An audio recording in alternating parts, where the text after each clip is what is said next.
Welcome to my our presentation. Saved by AI car, make it by Inspire Group. So এটা হচ্ছে আমাদের project. Introduction my project. Project পরিচিতিতে এবার ফিরে আসি।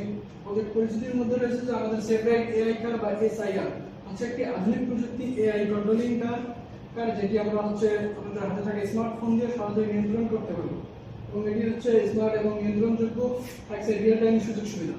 অর্থাৎ আমরা আমাদের এই প্রজেক্টের মাধ্যমে আমরা যে লোকেশনে থাকবো, আমাদের গাড়িটি যে লোকেশনে থাকবে সেই লোকেশনে আমরা লাইভ ট্র্যাকিং করতে পারবো এবং ওই লোকেশনে লাইভ ভিডিও দেখতে পারবো। তো রয়েছে নিরাপত্তাও আধুনিক রয়েছে। অর্থাৎ আমাদের এই রোবোটিক কারটি সম্পূর্ণরূপে নিরাপত্তা থাকবে, কারণ আমরা এর সামনে যে আল্ট্রাসনিক সেন্সর আছে সেই আল্ট্রাসনিক সেন্সরটি প্রতি সেকেন্ডেই সামনে থাকা অবজেক্টকে ডিটেক্ট করবে প্রায় 3 বার করে। সো এতে করে বোঝা যাচ্ছে যে আমাদের এই প্রজেক্টটি সম্পূর্ণরূপে নিরাপত্তা হবে। এরপর রয়েছে আমাদের এই প্রজেক্টের লক্ষ্য ও উদ্দেশ্য। আমাদের এই প্রজেক্টের মূল লক্ষ্য হচ্ছে নিরাপদ অভিজ্ঞতা। অর্থাৎ আমরা যখন রাস্তায় গাড়ি চলাচল করি তখন অনেক সময় দুর্ঘটনার সম্মুখীন হতে হয়। এই দুর্ঘটনা থেকে রক্ষা পাওয়ার জন্য আমাদের এই প্রজেক্টের উদ্ভাবন ট্র্যাকিং এবং নিয়ন্ত্রণ। একটু আগে আমরা জানলাম যে আমাদের এই প্রজেক্টের মাধ্যমে আমরা রিয়েল টাইম লোকেশন ট্র্যাকিং করতে পারবো এবং ওই লোকেশনে রিয়েল টাইম ভিডিও স্ট্রিম দেখতে পারবো। প্রযুক্তিগত উদ্ভাবন অর্থাৎ আইওটি প্রযুক্তি ব্যবহার করে আমরা এই স্মার্ট কারটি তৈরি করেছি, যেটি হচ্ছে সর্বোচ্চ নিরাপত্তা। অর্থাৎ যেহেতু আমাদের এই প্রজেক্টটি সম্পূর্ণরূপে এআই দ্বারা কন্ট্রোলিং হচ্ছে, তো আমরা রাস্তায় চলাচলের ক্ষেত্রে আমাদের দুর্ঘটনা অনেকটাই এড়ানো সম্ভব হবে বলে আমরা দাবি করছি।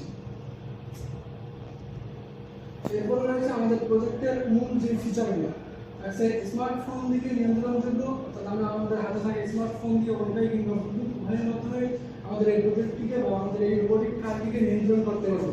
রয়েছে লাইভ ভিডিও স্ট্রিম এবং লাইভ লোকেশন ট্র্যাকিং। রয়েছে রাস্তার বাধা স্বয়ংক্রিয়ভাবে এড়ানো সম্ভব। অর্থাৎ রাস্তায় চলাচলের সময় আমাদের এই রোবোটিক কারের সামনে যদি কোনো অবজেক্ট আসে সেই অবজেক্টটিকে সে স্বয়ংক্রিয়ভাবে নিজেই এড়িয়ে চলবে। থাকছে ভয়েস কন্ট্রোলিং সুযোগ সুবিধা।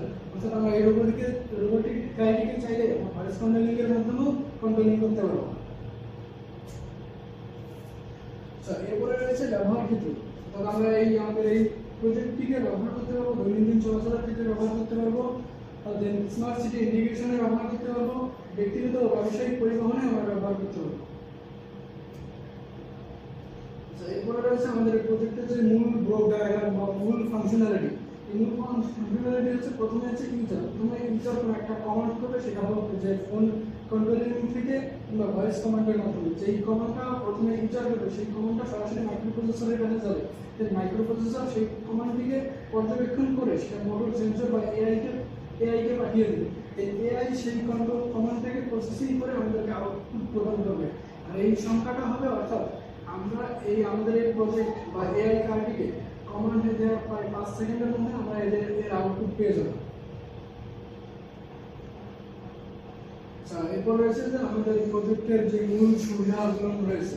আমাদের এই প্রজেক্টের মূল সুবিধা হচ্ছে সহজ নিয়ন্ত্রণযোগ্য।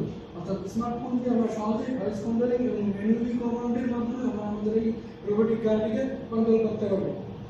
রয়েছে লাইভ পর্যবেক্ষণ। অর্থাৎ আমাদের এই রোবোটিক কারটি যেই লোকেশনে আছে সেই লোকেশনে লাইভ ভিডিও ট্র্যাকিং এবং লাইভ লোকেশন বের করতে পারবো। রয়েছে উন্নত নিরাপত্তা। অর্থাৎ যেহেতু আমাদের এই রোবোটিক কারটি স্বয়ংক্রিয়ভাবে নিজেই রাস্তার বাধা বিপত্তি এড়িয়ে চলবে, তো বলা যেতেই পারে যে আমাদের রোবটটি সম্পূর্ণরূপে নিরাপত্তা প্রদান করে থাকবে। এরপরে রয়েছে যে অর্থনৈতিক ও পরিবেশগত সুবিধা। অর্থাৎ আমাদের এই রোবটটি যেহেতু হচ্ছে ইলেকট্রনিক্স দ্বারা সেগুলো আমাদের জ্বালানি খরচ এবং পরিবেশ বাধা করে। এরপরে আসি আমাদের প্রজেক্টের যে অসুবিধাগুলো রয়েছে। তো মূলত বলা যায় যে আমাদের প্রজেক্টের অসুবিধা নেই বললেই চলে, তবে বর্তমানে লাইভ লোকেশন এবং লাইভ ভিডিও ট্র্যাকিং কিংবা স্মার্টফোন দিয়ে কন্ট্রোলিং এর জন্য আমাদের আলাদা আলাদা কিছু ওয়েবসাইট বা অ্যাপস ইউজ করতে হচ্ছে। তো আমরা চাইলে এই অসুবিধাকে আমরা সলভ করতে পারবো। এটার জন্য আমাদের হচ্ছে আপডেট একটি মডিউল লাগে, যেটা হচ্ছে এসআইপিআই মডেল 4। আমরা যদি কোনোভাবে এই মডিউলটা ইউজ করতে পারি তবে আমরা এই অসুবিধাটিকে এড়িয়ে চলতে পারবো। এই জন্য আমরা এই অসুবিধাটি আমাদের ভবিষ্যৎ পরিকল্পনায় আপডেট করেছি।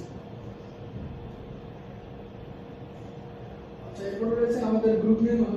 হচ্ছে সার্ভিস অর্ডারেন্স। আমাদের গ্রুপ টিমে রয়েছি আমি মোহাম্মদ রানা মিয়া, এখানে শ্রী মাকসুদ আক্তার, সাব্বির ইসলাম, ওমর, রবিউল ইসলাম, আমিনুল ইসলাম। আচ্ছা, থ্যাংক ইউ অল। এই ছিল আমাদের প্রজেক্ট। এখানে আমাদের প্রজেক্টের ছবি দেওয়া আছে এবং প্রজেক্ট